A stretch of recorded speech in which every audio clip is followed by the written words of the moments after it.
My name is Raymond and I'm a retired psychologist who has had a lifelong interest in literature, harking back to my undergraduate days, and a very intense interest in Shakespeare, and later a very intense interest in the theater of the absurd, as in Samuel Beckett's work. And now I've written the play, The Private and Public Life of King Abel, which is absurd and more.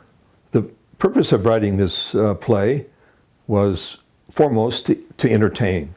And I think the language of the play, the language of King Abel, is very entertaining.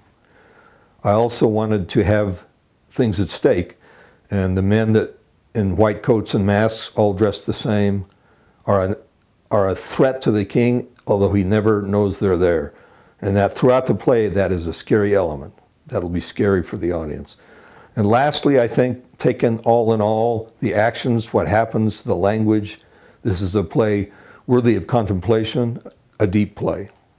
The inspiration for my play, not surprisingly, is the work of other dramatists, and I name particularly William Shakespeare's King Lear, which I read as an undergraduate, and all of the plays of Samuel Beckett and the theater of the absurd.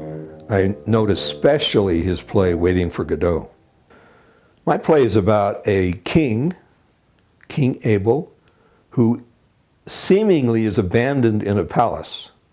And he is the only person in the play that speaks.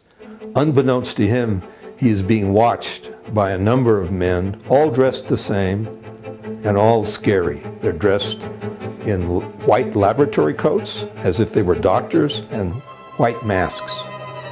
And they watch him and they say nothing, and they're intimidating.